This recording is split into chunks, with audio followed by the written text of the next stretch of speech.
So use the pointers to look. Use this conversation like a mirror you're looking into.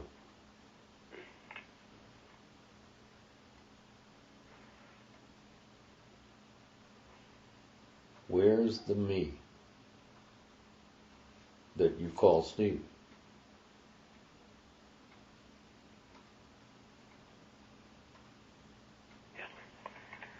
Without a concept, without a thought, with no thought, where is Steve? He's not in this room in this in New York. It's interesting to just see that it has that whole connection to Steve it's preceded by some thought and some belief that has to happen before Steve arrives in this room. And what has to happen before the belief arises? Must there not be being? Awareness? See, if Steve's body-mind was asleep right now, would we be able to have this conversation? Yeah, no. So there first must be awareness or awakeness. So, at this, quote, stage for you, the thing to see is that without that awareness, the idea of a Steve in a room in New York don't even exist. I mean, they can't come up without awareness. Yes. So awareness must be the primal appearance before thoughts appear, yes? Yes. Now, once you see that one, and you see it directly, and don't just take somebody's word for it over the phone, but in looking for yourself, dig in within yourself and see if you can actually find the I that says, I think. Now, right this moment, right now, can you find any such? No. And there you have it. That's the full stop. You are that presence of awareness that appears on what you are is the absolute. On that appears this presence of awareness in which thoughts arise. The only issue that I can sense for Steve is that you believe the thoughts to be who you are. You think a thought and you think it means something about you and even that it is you. Yes. Yeah. So once you see that, it can't have the same grip on you. It's kind of like once you see a mirage, it's a mirage. You don't try to get water out of it. And the concept, I am, is no more the actuality of I am than the concept fire would burn you. I can yell rock at the top of my voice over the phone. Rock! Did it hurt your body? No. Concept rock has no power. I mean, what do mothers tell their children? Sticks and stones may break your bones, but words can never harm you? Yes, that's what they say, yes. So the pointer is that the concept is not the real. Concept is not the actual. So the concept presence awareness, or the concept I am, is not the actuality of the emptiness of presence awareness itself. That emptiness is that in which thoughts arise. So the mistake of identity, the mistake in identification, has been that we took a thought to be who we are. That's all. I mean, it's real simple at that level, isn't it? Yes. So when Nisargadatta's injunction was stay with the I am, he wasn't talking about staying with the thought I am, although it could be that way in the beginning. And when you're going about your daily business, it's if you've got life being fired at you point blank, so to speak, you just deal with what's next at the moment. And then you take some quiet time and you look in these ways. You see.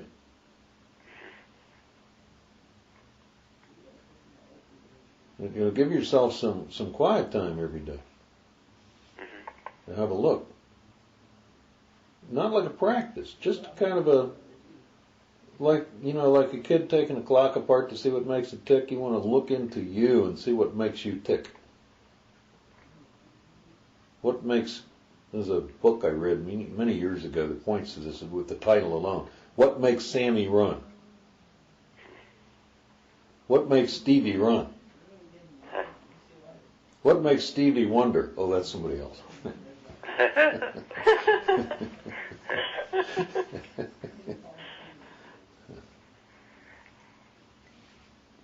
Yeah, I feel these calls have been helpful for that, and I've been doing that and spending more time with it. It does seem to feel a bit different, and life still shows up in dilemma and all this. But yeah, say a little about that. Give me an example of a dilemma, Steve. What's that? You use the word dilemma. Example? Yeah, use the word dilemma a lot. Yeah. Give me an example. Give me an example, maybe, of one that was one of the more difficult ones. Difficult. Well, the thing is, what's difficult is that the dilemma shows up in simple things. It's not just in. It just shows up simply from constantly. Last night I was supposed to go to I'm in a choir, and I wasn't quite signed up for the event last night, but they asked if people could come down, that would help out.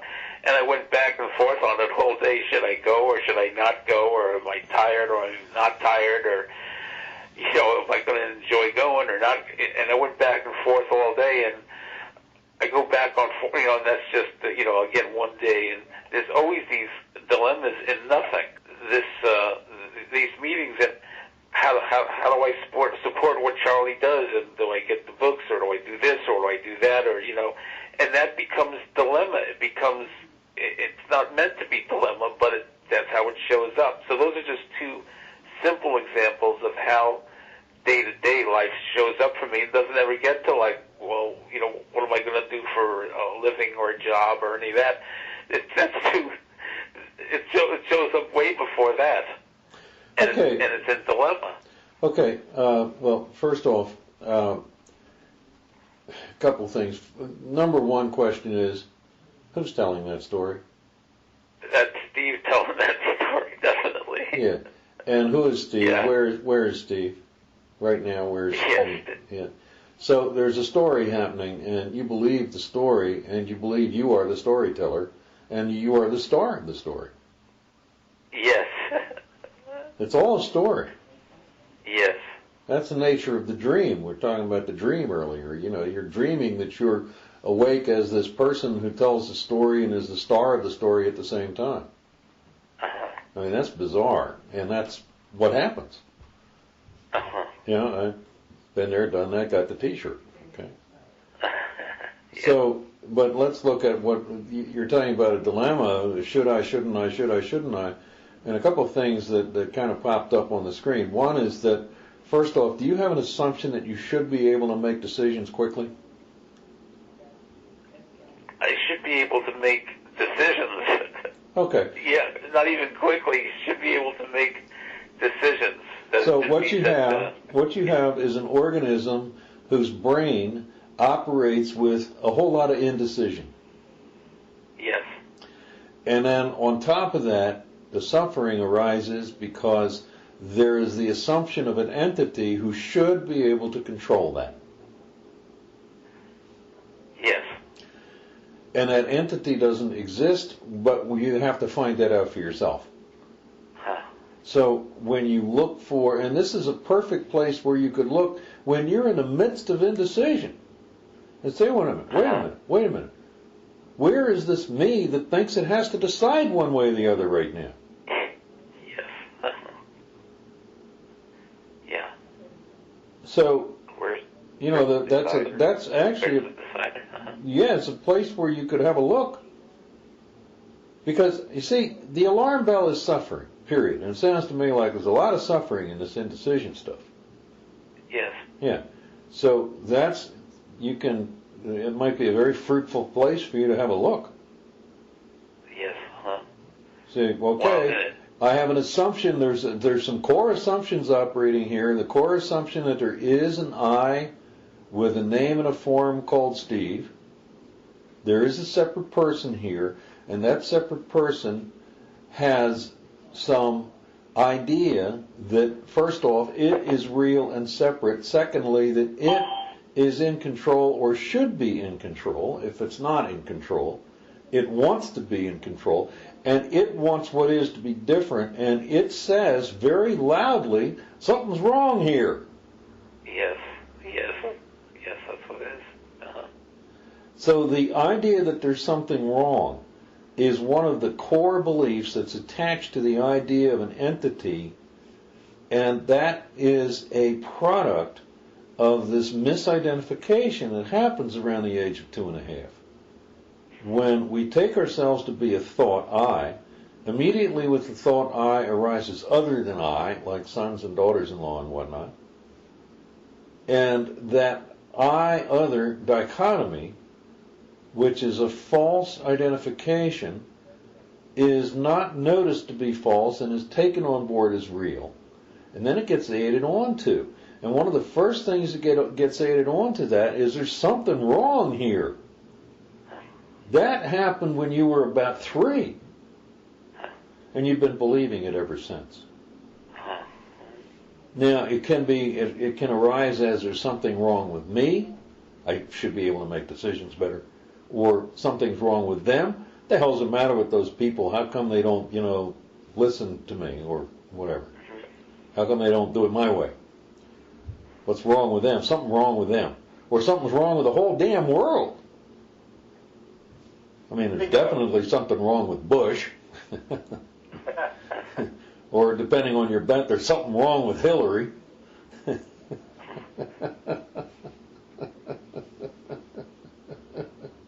And I'm laughing at myself because I remember how painful it was until it wasn't any longer, because what gets seen through is that all of that's a story. It's, as Shakespeare put it, it's the tale told by an idiot, filled with sound and fury, signifying nothing. But, hearing that is probably not going to have, it can have some impact, but the real impact comes when you start getting down and real with the insights for yourself and looking directly. Where is this me that says and claims, and I believe